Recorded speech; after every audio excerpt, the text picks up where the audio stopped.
So I've noticed, looking back over my own preaching life, that I tend to preach with props.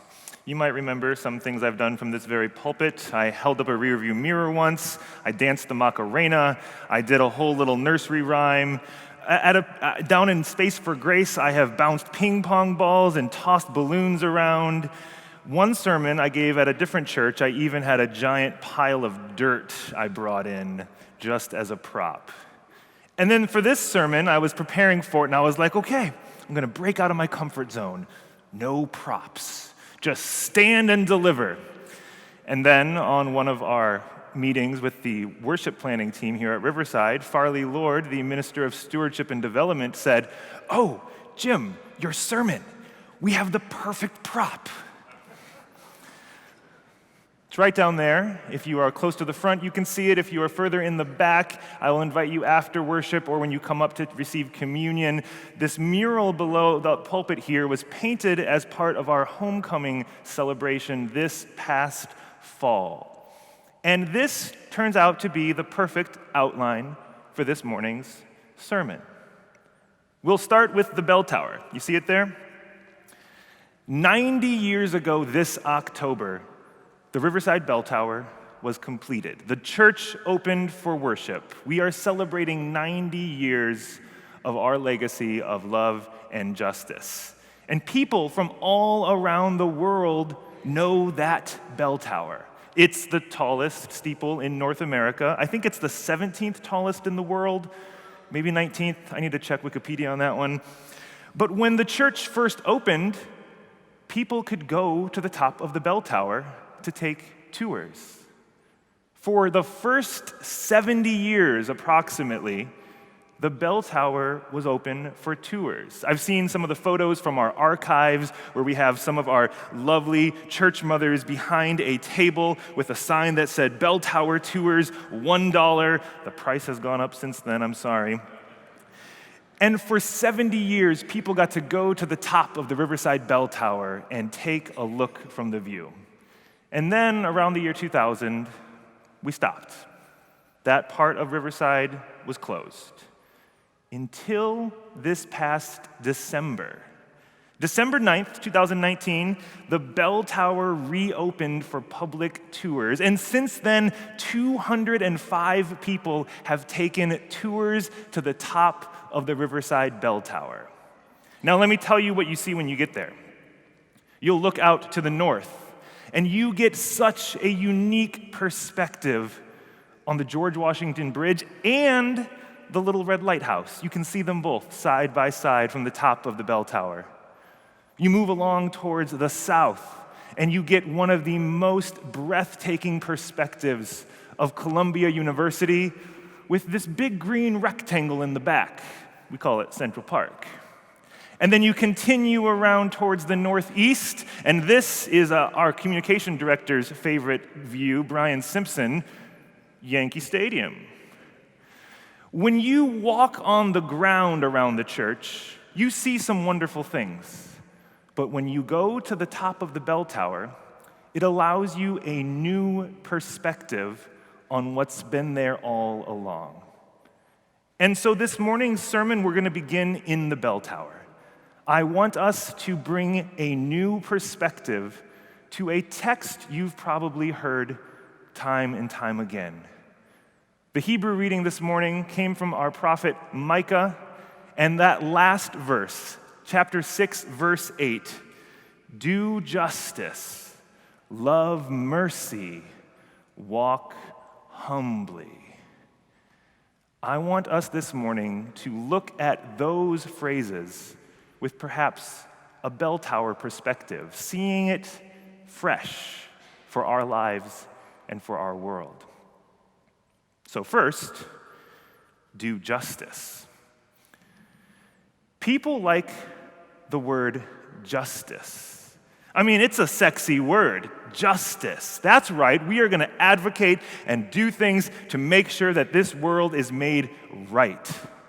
I think the word justice especially comes to the surface in the month of January. I notice this online quite a bit when we as a nation are remembering the legacy of Dr. Martin Luther King Jr. You will see many people quoting Dr. Martin Luther King Jr. in January. They love to talk about justice, all the things Martin Luther King said.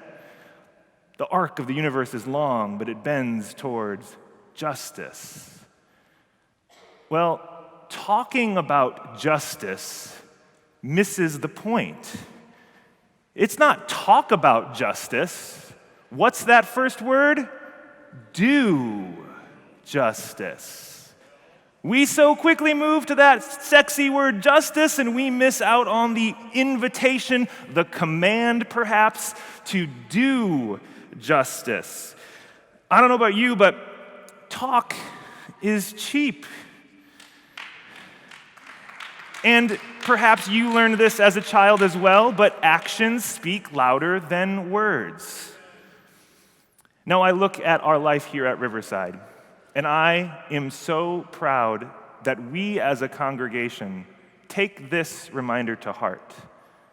For example, for 6 years, actually, we have had a committee here at Riverside, the Beloved Earth Committee. They are part of our Mission and Social Justice Commission. And for 6 years, they have been on the front lines of our congregation's work to make sure that we are a part of a solution rather than a problem when it comes to global climate change. And today, February 2nd, is the beginning of Riverside's Zero Waste Initiative, an initiative that came from Beloved Earth Community to the Mission and Social Justice Commission to the Church Council, who voted unanimously that Riverside, we need to talk the talk if we're going, we need to walk the walk if we're going to talk the talk. So we need to put our actions on the front line. So as a zero waste community, what that means, perhaps you were in South Hall this morning for breakfast or the Bible study, you likely met a man named David at the door, who's a part of the Beloved Earth community, who was directing you where to compost and where to recycle and where to throw things in the trash.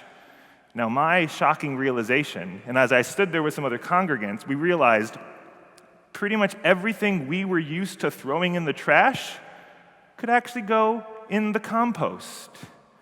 This is what it means, Riverside, to move from talk to do. We take those initial steps to do justice, even in the smallest of ways, like composting our breakfast plate. And that's what motivates us to continue to do the larger works of justice in this world. You see, justice is not a talking point. Justice is an action item. May we be a community that remembers to do justice.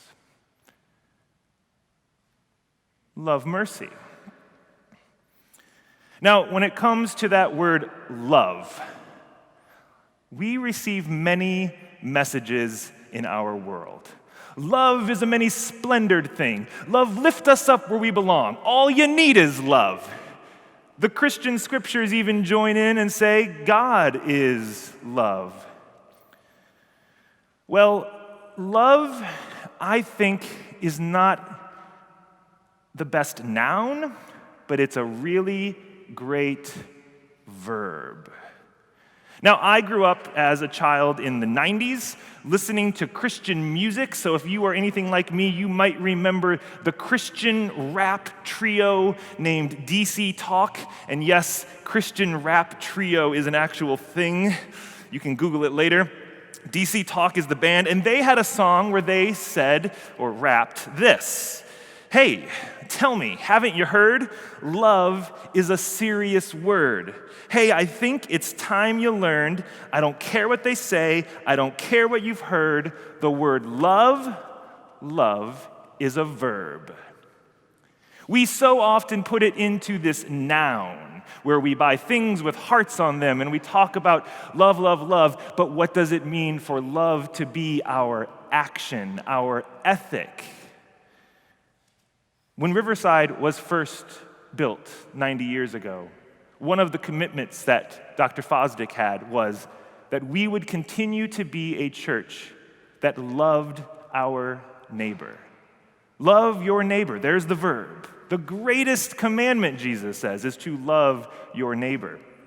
And so Riverside has always had a commitment to our social service ministries, offering resources and opportunities to anyone in our neighborhood who is in need, giving them a safe space to sleep at night, a warm shower, food to take home. They can even learn how to become a barber in the basement of the Riverside Church. And a few years ago, we continued to see the families in our neighborhood, and we saw these children over the summer, and we said, let's be a part of this thing called Freedom School. So we started a Freedom School at Riverside, and every summer, at zero cost to the participants, we, the church, volunteer our time and make donations to make possible a 6-week program of literacy and education and exploration and field trips where they learn history, Black history specifically. They get opportunities to engage in different things in the city. These young children from our neighborhood, we say, we're going to love you, and that word love means we invite you into these opportunities.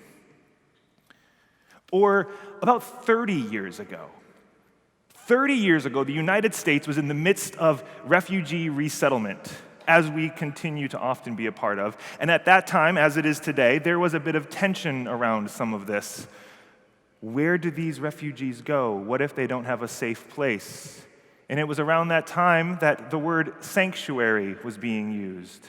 What does it mean for churches to be sanctuaries, literal sanctuaries for people in need of protection? And 30 years ago, because of the congregants of this church, Riverside became a sanctuary church and continues to be one to this day. This is what love looks like as a verb. Do justice, love mercy, walk humbly.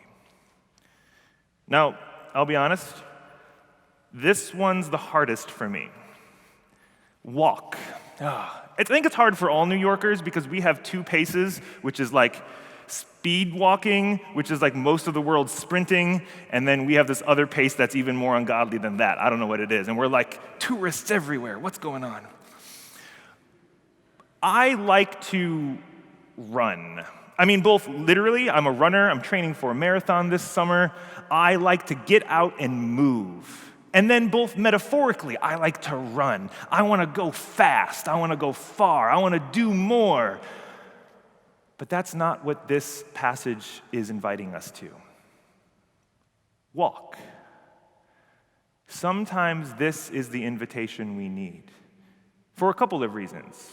If all we do is run, we don't always notice who we've left behind. Oh, you can't keep up? Maybe I need to be the one setting a different pace.